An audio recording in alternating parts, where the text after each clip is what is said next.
الرحيم. الحمد لله رب العالمين، والصلاة والسلام على سيد الأنبياء والمرسلين وخاتم النبيين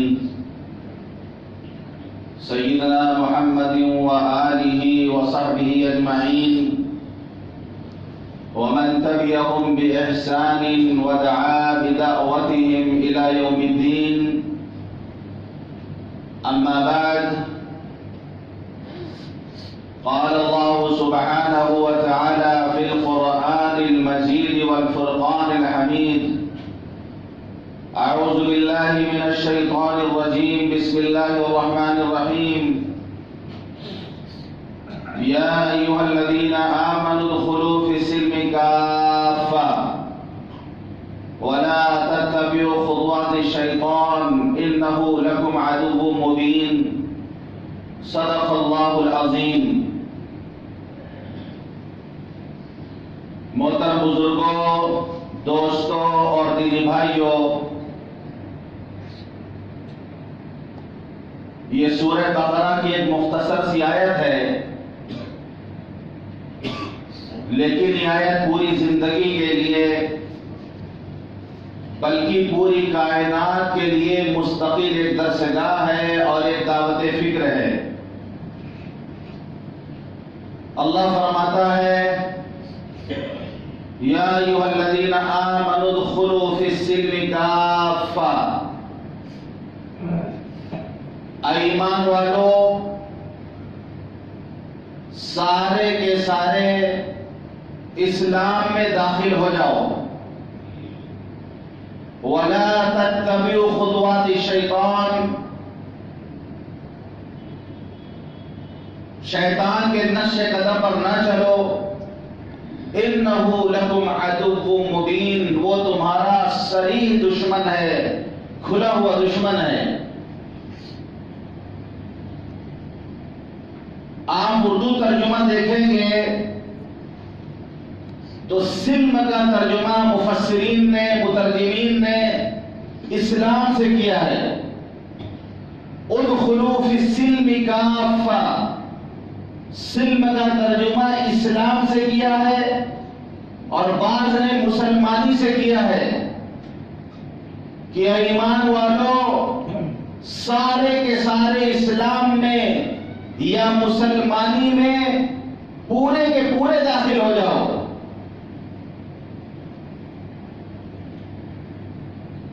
پھر اسلام بھی کہا جا سکتا تھا، یعنی ادخلوا فی الاسلام کافہ. اسلام کے بجائے سلم کا لفظ استعمال کیا گیا، یعنی اللہ کے ساتھ تمہارا تعلق مصلحانہ، مطیعانہ، فرما بردارانہ اور مکمل ہونا چاہیے. عقائد میں بھی، عبادات میں بھی، معاملات میں بھی، معاشرت میں بھی، اخلاق میں بھی، طرز زندگی میں بھی. اسلام کا لفظ سلم سے بنا ہے اور اسلام کے معنی عربی زبان و لغت میں سرنڈر کر دینا، حوالے کر دینا، اپنی ہر چیز سے دستبردار ہو جانا. اسلام کا مطلب اپنے آپ کو حوالے کر دینا، اپنی ہر چیز سے دستبردار ہو جانا، اپنے نظریات سے، اپنے افکار و خیالات سے، اپنے نفع و نقصان سے، ہر چیز سے دستبردار ہو جانا. جب حضرت ابراہیم علیہ السلام اپنے لخت جگر حضرت اسماعیل کو ذبح کرنے کے لیے لے گئے اور جب دونوں تیار ہو گئے، حضرت ابراہیم علیہ السلام ذبح کرنے کے لیے تیار ہو گئے اور حضرت اسماعیل ذبح ہونے کے لیے تیار ہو گئے، تو قرآن نے جو لفظ استعمال کیا ہے فَلَمَّا أَسْلَمَا وَتَلَّهُ لِلْجَبِينِ. یعنی جب وہ دونوں فرما بردار ہو گئے، جب وہ دونوں سرنڈر ہو گئے،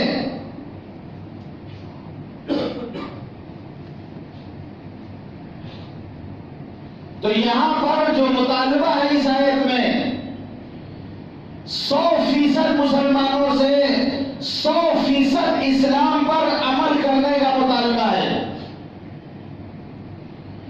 نہ مسلمانوں میں کوئی تحفظ اور ریزرویشن اور نہ اسلام میں کوئی تحفظ اور ریزرویشن. پورا 100%. یا ایھا الذین آمنوا ادخلوا فی السلم کافہ. ایمان والو تم سارے کے سارے اور پورے کے پورے اسلام میں داخل ہو. سر سے لے کر پیر تک تم مسلمان بنو. یہ نہیں کہ کچھ مسلمانوں نے عمل کر لیا تو ہو گیا، کچھ مسلمانوں نے اسلام کی تعلیم پر عمل کر لیا تو الگ ہو گیا. ایسا نہیں، سارے کے سارے. کوئی تحفظ نہیں، کوئی ریزرویشن نہیں. چاہے وقت اس کا بڑے سے بڑا ولی کیوں نہ ہو، بڑے سے بڑا مجتہد کیوں نہ ہو، امام وقت کیوں نہ ہو، اس کو بھی اسلام مذہب میں ریزرویشن نہیں دیا گیا. اگر کوئی ولی وقت کا یہ کہتا ہے کہ میں نماز نہیں پڑھتا، میری نماز معاف ہے، میں اس مقام تک پہنچ چکا ہوں کہ اللہ نے میری نماز کو معاف کر دیا ہے، اس لیے میں نماز نہیں پڑھتا، وہ ولی نہیں ہو سکتا. وہ ولی نہیں ہو سکتا. چاہے جتنی کرامتیں دکھاتا پھرے، وہ جادوگر ہو سکتا ہے، وہ شعبدہ باز ہو سکتا ہے، وہ لوگوں کو دھوکہ دینے والا ہو سکتا ہے، لیکن اللہ کا ولی نہیں ہو سکتا. کسی کو الگ نہیں کیا گیا، چاہے وہ سید ہو یا شیخ ہو، چاہے وہ حضور پاک صلی اللہ علیہ وسلم کے خاندان کا فرد کیوں نہ ہو، چاہے وہ کوئی فاتح اعظم کیوں نہ ہو، چاہے وقت کا شہنشاہ کیوں نہ ہو، سربراہ مملکت کیوں نہ ہو، چاہے پڑھا لکھا کتنا بھی پڑھ لیجیے، لیکن اس کو الگ سے تحفظ اور ریزرویشن نہیں دیا گیا. اس کو بھی مکمل اسلام میں عمل کرنا یہ مطالبہ ہے اللہ کا. تو سارے کے سارے مسلمانوں کو عمل کرنا ہے اور پورے اسلام میں عمل کرنا ہے. اسلام میں بھی تحفظ اور ریزرویشن نہیں. یہ نہیں کہ عبادت ہم اسلام کی لیں گے، نماز ہم پڑھ لیں گے، لیکن معاشرت میں بالکل آزاد رہیں گے، جس طرح چاہیں گے ہم زندگی گزاریں گے. روزہ ہم سے رکھوا لیجیے، ہم اسلام کے مطابق روزہ رکھیں گے، لیکن شادی بیاہ ہوگی تو ہم اس میں آزاد ہوں گے، جس طرح چاہیں گے ہم شادی بیاہ کریں گے. حج ہم سے کروا لیجیے، ہم اسلام کے مطابق حج کر لیں گے، لیکن معاملات میں بالکل آزاد ہوں گے. ہم چاہے جھوٹ بولیں چاہے سچ بولیں، معاملات میں چاہے دھوکہ دھڑی کیوں نہ کریں، لیکن ہم معاملات میں آزاد رہیں گے. یہ نہیں ہونے والا، ایسا نہیں چلنے والا. مطالبہ یا ایھا الذین آمنوا ادخلوا فی السلم کافہ. ایمان والو اسلام میں پورے کے پورے داخل ہو جاؤ. تمہارے عقائد بھی اسلامی ہو، تمہاری عبادات بھی، تمہارے معاملات بھی، تمہاری معاشرت بھی، تمہاری اخلاقیات بھی، سب کے سب مسلمان ہونا چاہیے. آج ہمارا حال کیا ہے؟ آج مسلمانوں کا حال کیا ہے کہ ہم کہتے ہیں کہ ہم عبادت تو کر لیں گے، لیکن شادی بیاہ آئے گا تو ہم آزاد ہوتے ہیں. شادی بیاہ ہماری غیر اسلامی، شادی بیاہ غیر شرعی طور پہ ہمارے یہاں ہوتا ہے. کیا دیندار اور کیا دنیا دار. جب شادی بیاہ کا موقع آتا ہے تو ہم آزاد ہو جاتے ہیں. اسلام نے ہمیں کہیں پہ آزاد نہیں چھوڑا.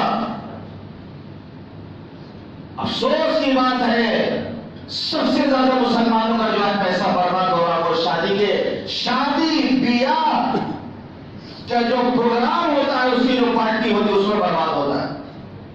نام ولی کے لیے، دکھاوے کے لیے بے شمار جہیز لادا جاتا ہے اور 5 اسٹار ہوٹلوں میں انتظام کیا جاتا ہے، صرف اس لیے کہ لوگ تعریف کریں گے، ہمارا نام آ جائے گا، محلے میں ہنگامہ مچ جائے گا کہ فلاں نے اپنی بیٹی کی شادی کی اور فلاں نے اپنی بیٹی کی شادی کی، اور ایسے دھوم دھام سے کی کہ آج تک ایسی شادی کسی نے نہ کی ہوگی. صرف نام کے لیے آج مسلمانوں کی سب سے بڑی رقم جو ہے، سب سے زیادہ تعداد میں جو رقم خرچ ہو رہی ہے وہ شادی بیاہ میں خرچ ہو رہی ہے۔ اور آپ اس دھوکے میں نہ رہیں کہ لوگ آپ کی تعریف کریں گے۔ یہ انسان جو اللہ کا رزق کھاتا ہے، یہ اللہ کی تعریف کرنے کے لیے تیار نہیں ہوتا۔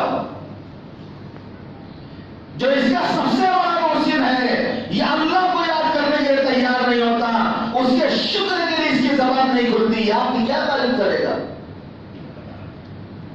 ایک واقعہ میں نے پڑھا، بہت پرانا واقعہ، کہ ایک بنیا تھا، اس نے دعوت کیا شادی کا اپنی بیٹی کی، اور جو بہترین انتظام کیا، اور جتنے باراتی آئے سب کے گروپ ہے بھی اس نے دیے اس زمانے میں کہ لوگ خوش ہو جائیں گے، لوگ تعریف کریں گے ہماری۔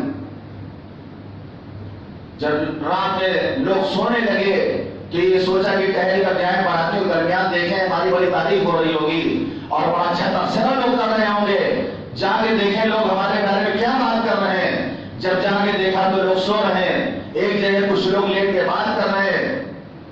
ایک کہہ رہا کہ سسرا بنیا کو دیکھو، 1 روپے دیا ہے، شاید تو 2 روپے دے دیتا۔ 1 روپے دیے تو سسرا بنا بیچارہ، تو کیا کمی تھی اس کے پاس، 2 روپے دے دیتا۔ تو آپ کیا جائے، خوش رکھیے گا لوگوں کو، کتنے بھی آپ کوشش کر لیں گے کہ لوگ آپ سے خوش نہیں رہیں گے۔ ایک واقعہ پڑھا، ایک آدمی نے 2 شادی کی، اس کی 2 بیویاں تھیں۔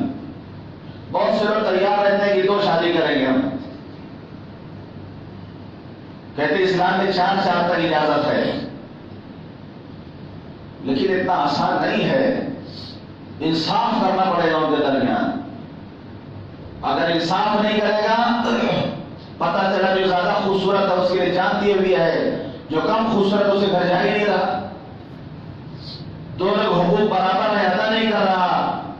جو 2 بیوی رکھے اور انصاف نہ کرے، کل قیامت کے دن آئے گا، اس کا ایک طرف کا موڑا جھکا ہوا ہوگا، ایک طرف کا موڑا شولڈر جو ہے جھکا رہے گا، دیکھ کے لوگ جاتے ہیں کہ بیوی کرے میں انصاف نہیں کرتا تھا، ایک طرف زیادہ جھکا رہتا تھا، بیوی کی طرف ایک طرف جھکا زیادہ رہے گا۔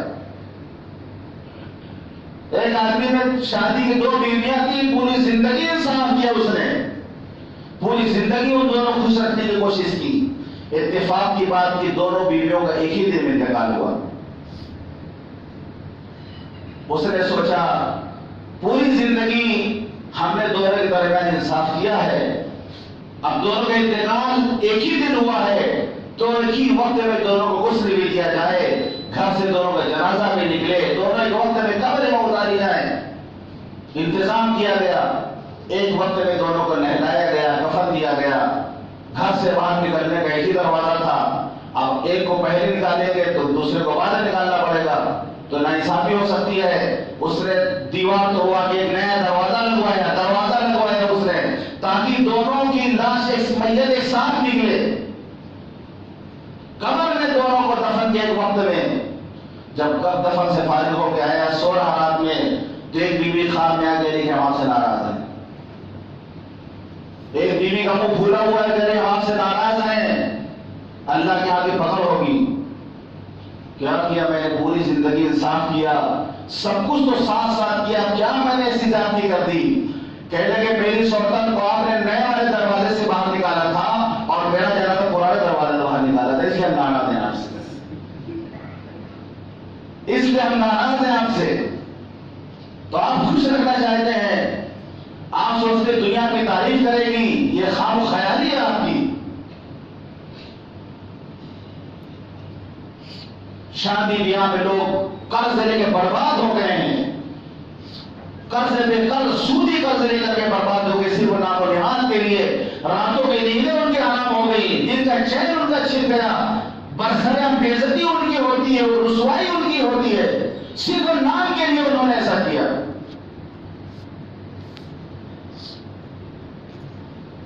تو عبادت بھی ہماری اسلامی ہوگی، معاشرت بھی اسلامی ہوگی۔ یہ نہیں کہ نماز تو ہم پڑھیں گے، قرآن بھی ہم پڑھیں گے، روزہ بھی ہم رکھیں گے، لیکن جب وراثت بٹے گی تو اپنے حساب سے ہم اس کو بانٹیں گے، لڑکیوں کو ان کا حق نہیں دیں گے، ایسا نہیں چلنے والا۔ میراث بٹے گی وہ بھی شریعت کے مطابق میراث بٹے گی، جس کا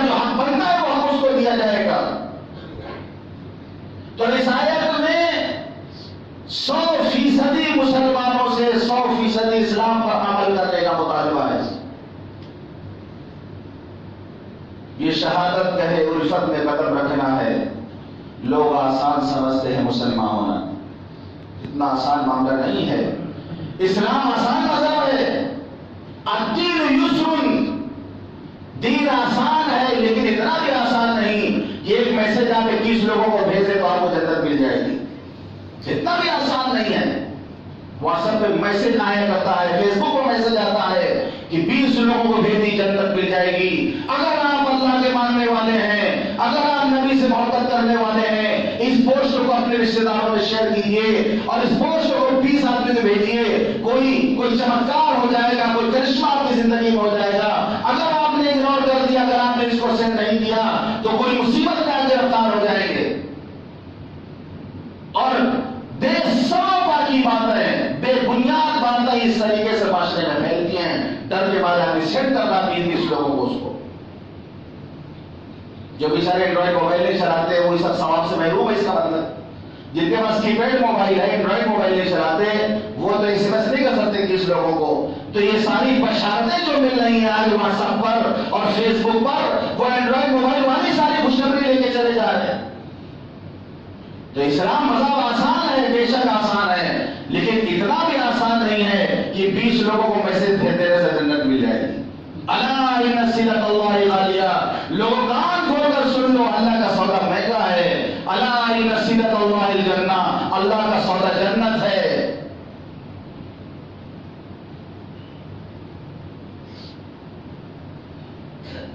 آج ہم اپنے آپ کو مسلمان کہتے ہیں، اپنے آپ کو مسلمان سمجھتے ہیں۔ ہم اپنا جائزہ لیں، اپنے آپ سے پوچھیں کہ ہمارا کون سا عضو مسلمان ہے، جسم کا کون سا حصہ ہمارا مسلمان ہے۔ کیا ہماری آنکھیں مسلمان ہو گئی؟ اس لیے کہ جو آنکھیں مسلمان ہوں گی وہ نامحرموں کو نہیں دیکھیں گی، وہ حرام کاری نہیں کریں گی، وہ بد نظری نہیں کریں گی، وہ اپنی نگاہوں کی حفاظت کریں گی۔ اللہ فرماتا ہے قل للمؤمنین یغضوا من ابصارهم ویحفظوا فروجهم ذلک ازکی لهم ان اللہ خبیر بما یصنعون۔ کیا بیمار والوں سے کہہ دیجئے اپنی نگاہوں کی حفاظت کرو، اپنی شرمگاہوں کی حفاظت کرو۔ اگر تم نے چوری سی بھی دیکھ لیا، کنکھیوں سے بھی دیکھ لیا کہ کوئی دیکھے نہ دیکھے، اور چپکے سے جو ہے نظر اٹھا کے دیکھ لیا، ان اللہ خبیر بما تصنعون، جو تم کر رہے ہو اللہ اسے باخبر ہے۔ مطلب والے بیوقوف بن سکتے ہیں، لوگوں کو دھوکہ دے کے کنکھیوں سے آ کے دیکھ لیا، لیکن اللہ کو دھوکہ نہیں دے سکتا۔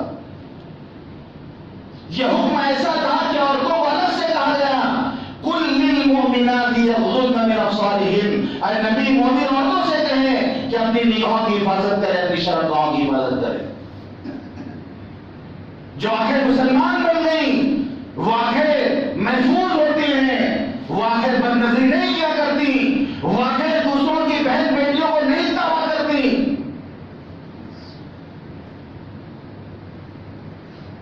کیا ہماری زبان مسلمان بن گئی؟ اس لیے کہ جو زبان مسلمان بن جاتی ہے وہ زبان کسی کا دل نہیں دکھاتی، وہ زبان دل آزاری نہیں کرتی، وہ زبان غیبت نہیں کرتی، وہ زبان اول فول نہیں پیدا کرتی، وہ زبان چغلی نہیں کھاتی۔ کیا ہمارے کان مسلمان بن گئے؟ جو کان مسلمان ہوگا وہ کان غلط چیز نہیں سنے گا، غیبت نہیں سنے گا، چغلخوری نہیں سنے گا، دوسروں کی برائی نہیں سنے گا، بے حیائی کی چیزیں نہیں سنے گا۔ کیا ہمارے ہاتھ مسلمان بن گئے؟ جو ہاتھ مسلمان کا ہاتھ ہوگا یہ حرام مال کو نہیں پکڑے گا، حرام مال لیتے ہوئے اس کا ہاتھ کب دبائے گا، یہ مظلوم کی مدد کے لیے اٹھے گا، یہ ظالم کے ظلم کو روکنے کے لیے ہاتھ اٹھے گا۔ کیا ہمارا پیر مسلمان ہو گیا؟ جو مسلمان پیر ہوتا ہے وہ غلط جگہ چل کے نہیں جاتا، وہ گناہ کی جگہ چل کے نہیں جاتا، وہ چل کے آتا تو مسجد کی طرف آتا ہے، وہ چل کے جاتا ہے کسی بیوہ کی مدد کرنے کے لیے،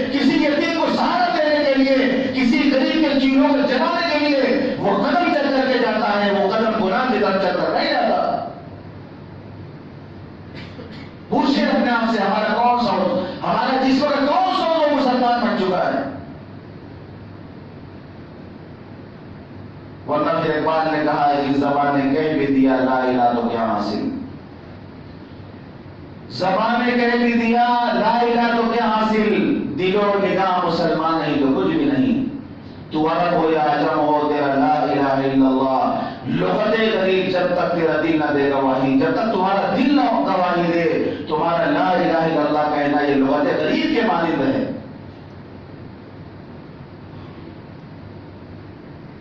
مسلمان کون ہوتا ہے؟ آپ نے فرمایا المسلم من سلم الناس من لسانه ويده، مسلمان وہ ہوتا ہے جس کی زبان سے جس کے ہاتھ سے لوگ محفوظ ہوتے ہیں، مسلمان وہ ہوتا ہے جس کی زبان سے اور ہاتھ سے لوگ محفوظ ہوتے ہیں۔ جب ہم صحیح معنی مسلمان تھے لوگ اپنی بیٹیوں کو ہماری حفاظت میں لے کے جاتے تھے کہ آپ کے گھر میں میری بیٹی رہے گی تو اس کی عزت محفوظ رہے گی۔ آج ہمارا حال یہ کہ غیر ہمارے محلے سے گزرنا نہیں چاہتے کہ ہماری بیٹی کے محلے سے گزرے گی تو اس کا پورا جسم یہ جو اپنی نگاہوں سے دیکھ دیکھ کر کے یہ نگاہوں کی گولیاں چلائیں گے اور اس کے پورے جسم کو دیکھ دیکھ کر لاچار کر دیں گے۔ جب ہم صحیح معنی مسلمان ہوتے تھے تو ہمارا پڑوسی کوئی بھی ہو، ہندو ہو مسلمان ہو، سکھ ہو عیسائی ہو، وہ خوش رہا کرتا تھا، وہ فخر کیا کرتا تھا کہ ہمیں مسلمان کے پڑوسی ہیں۔ ایک بزرگ تھے غالباً حضرت عبداللہ بن مبارک، ان کا پڑوسی یہودی تھا، اس کو کوئی ضرورت پڑی، کوئی پریشانی آئی، اس کو اپنا مکان بیچنا تھا، تو جو کسٹمر آیا اس سے اس نے کہا کہ میں جو مکان بیچ رہا ہوں اس کی قیمت 2000 درہم ہے۔ کسٹمر نے کہا کہ اس علاقے میں محلے میں تو عام طور پر 1000 میں مکان مل جاتا ہے اور آپ 2000 بتاتے ہیں۔ اس نے کہا ہاں 1000 مکان کی قیمت ہے اور 1000 عبداللہ ابن مبارک کے پڑوس کی قیمت ہے، کیونکہ پڑوس میں تم کو رہنے کا موقع ملے گا۔ جب ان کو یہ بات معلوم ہوئی 2000 درہم نکال کر اس یہودی کو دیا کہ تم اپنی ضرورت پوری کرنا مکان مت بیچو۔ جب ہم صحیح معنی میں مسلمان تھے تو یہ معاملہ ہمارا تھا غیروں کے ساتھ۔ آج آپ دیکھ لیں بہت سے ایسے اچھے علاقے ملیں گے جہاں فریب لینا چاہیں گے کہ مسلمان کو فریب نہیں دیا جائے گا۔ آپ زمین لینا چاہیں گے آپ کو زمین بیچنے کے لیے تیار نہیں۔ آپ کسی کلکتے میں بہت سارے علاقے ہیں جہاں آپ جا کے فلیٹ خرید کر دیکھیں گے منع کر دیا جاتا ہے کہ اس بلڈنگ میں کسی مسلمان کو فلیٹ نہیں دیا جائے گا، اس محلے میں کسی مسلمان کے ہاتھ میں زمین نہیں بیچی جائے گی۔ ایک غیر مسلم نے صاف لفظوں میں کہا، ایک مسلمان زمین خریدنا چاہ رہا، وہ کہہ رہا نہیں بیچیں گے۔ بھائی کیوں نہیں بیچو گے؟ اس نے تو بات کہی، وہ دو باتیں جو اس نے کہی بالکل صحیح بات اس نے کہی۔ اس نے کہا کہ میں مسلمانوں کے ہاتھ زمین اس لیے نہیں بیچنا چاہتا کہ جہاں مسلمان رہتے ہیں وہاں دو چیزیں ضرور ہوتی ہیں۔ آپ کو کیا لگتا ہے کیا کہا ہوگا اس نے؟ ہو سکتا ہے وہاں اس نے کہا جہاں مسلمان ہوتے ہیں وہاں دو چیز ضرور ہوتی ہے، نمبر ایک گندگی بہت ہوتی ہے، نمبر ایک گندگی بہت ہوتی ہے، نمبر دو جہالت بہت ہوتی ہے۔ آپ سوچیں اس نے صحیح کہا کہ غلط کہا گندگی بہت ہوتی ہے اور صحیح معنوں میں بات بالکل صحیح ہے۔ آج آپ مسلمان محلوں کا جائزہ لے لیں، ظاہری گندگی باطنی گندگی دونوں گندگیاں ہیں۔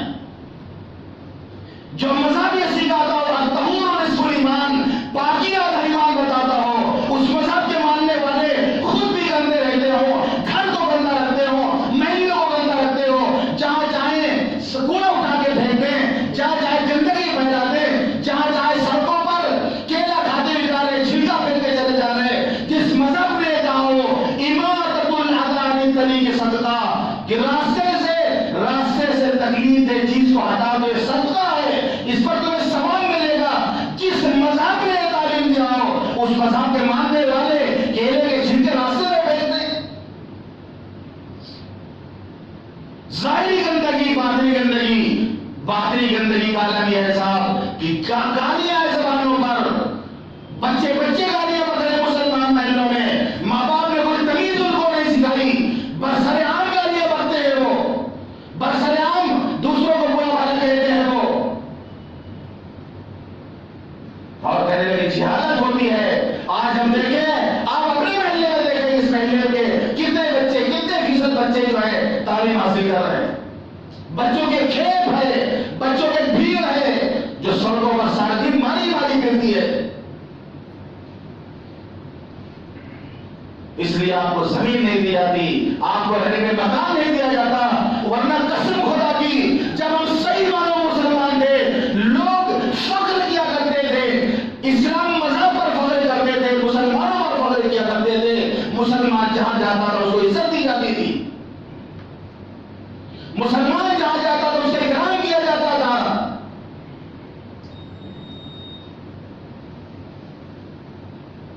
کاندھلا یوپی کا ایک جگہ، یوپی میں کاندھلا، جہاں کا درش ہے مولانا زکریا رحمۃ اللہ علیہ، مولانا ریاض رحمۃ اللہ علیہ. کاندھلا کیا ہے سر؟ کاندھلا میں ایک جگہ تھی،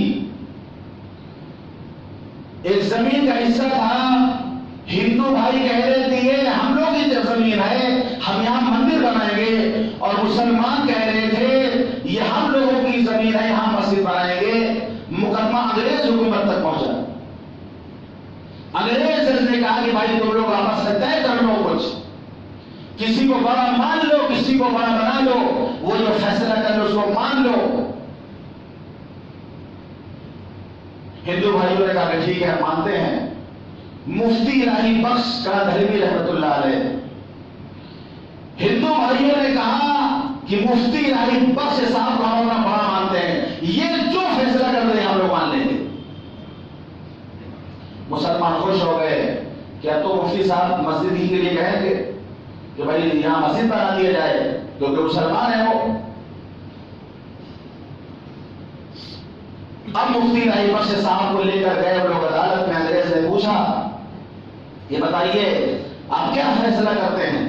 تو مفتی صاحب نے کہا کہ جہاں تک میں جانتا ہوں، جہاں تک مجھے یقین ہے کہ یہ جو جگہ یہ ہندو بھائیوں کی ہے، یہ جگہ ان کو دے دی جائے، یہ مسلمانوں کی جگہ نہیں ہے. مسلمان سب ایک دوسرے کا منہ دیکھ رہے ہیں کہ مفتی صاحب نے کیا کر دیا، بے عزتی کرا دی. کیا فیصلہ کیا انہوں نے صاحب لفظ لگا دی جہاں تک مجھے معلوم ہے کہ یہ جگہ ہندو بھائیوں کی ہے، یہ ان کو دے دیا جائے. انگریز جج جو فیصلہ دیتا ہے وہ سنیے. انگریز جج لکھتا ہے کہ آج کا مقدمہ مسلمان ہار گئے لیکن اسلام ان کا جیت گیا. مسلمان مقدمہ ہار گئے لیکن اس سے ان کا اسلام جیت گیا. اور ہندو بھائیوں نے بھی کہا کہ جب اسلام مذہب ایسا مذہب ہے، ہم یہ زمین دان کرتے ہیں مسجد کے لیے، ہم یہ زمین مسجد کے لیے دان کرتے ہیں. یہاں پر اب مندر نہیں بلکہ مسجد کو بنایا جائے گا. جب مسلمان اس طرح فیصلہ کر سکتے ہیں، ایسا سچ بول سکتے ہیں، تو پھر ہم مسجد کے لیے زمین کو وقف کر دیتے ہیں. یہ ہمارے اخلاق تھے، یہ ہمارے معاملات تھے کہ لوگ زمین دے دیا کرتے تھے یہاں مسجد بنا لیں. آج ساری سیاست، ساری حکومت مسجد کے نام پہ پورے ملک میں ہو رہی. ساری سیاست آج مسجد کے نام پہ پورے ملک میں کی جا رہی ہے. یہ ہماری بدعملی کا نتیجہ ہے.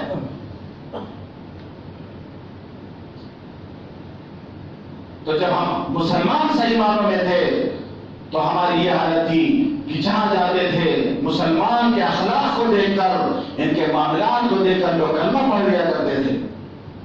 ہاتھ جوڑتے تھے کہ آپ ہمیں چھوڑ کے نہ جائیں، آپ ہمیں چھوڑ کے نہ جائیں. آپ کے آنے سے ہماری زندگی میں بہار آئی ہے، ہمیں سکون کی زندگی میسر ہوئی ہے، آپ ہمیں چھوڑ کے نہ جائیں. خوشامدیں کیا کرتے تھے. جب پہلے فاتحین میں جاتے اور واپس ہونے لگتے تھے تو پورا علاقہ رویا کرتا تھا. ہم اپنے آپ سے پوچھیں، اپنا جائزہ لیں، پوچھیں ہمارا اسلام کہاں ہے، تلاش کریں. ہمارا اسلام تو چھپا ہوا ہے ہمارے اندر، ہماری مسلمانیت کہیں کھو گئی ہے. اسے تلاش کریں، اسے ڈھونڈیں، اسے نکالیں، اس میں دوبارہ روح پھونکنے کی کوشش کریں کہ پھر یہ دنیا اسلام مذہب کے جو اصول ہیں، اسلام مذہب کی جو تعلیم ہے، وہ اپنی کھلی آنکھوں سے دیکھیں، چلتے پھرتے مسلمانوں کو دیکھیں اور کہیں کہ اسلام مذہب کتنا اعلیٰ مذہب ہے۔ ہم اپنے کسی کام سے، اپنے کسی کردار سے کم از کم اسلام مذہب کو بدنام نہ کریں، اس نسبت کی یاد رکھیں کہ ہم مسلمان ہیں، اسلام ہمارا مذہب ہے، ہم ایسا کوئی کام نہ کریں جس سے ہمارا اسلام مذہب بدنام ہوتا ہو۔ اپنا جائزہ لیں، ہم سوچیں، ورنہ پھر آج کوشش ایسی ہو رہی ہے کہ اسلام کو بدنام کرنے کی تو پوری دنیا کوشش کر رہی ہے۔ الزام ہمارے اوپر لگایا گیا ہے، جس پر الزام لگا ہے وہی الزام کو دور کرتا ہے صفائی پیش کر کے۔ الزام ہم پر دہشت گردی کا لگایا جا رہا ہے، انتہا پسندی کا لگایا جا رہا، کتنے الزامات دنیا لگا رہی ہے۔ یہ کوئی دوسرا دور کرنے کے لیے نہیں آ گیا غلط فہمی۔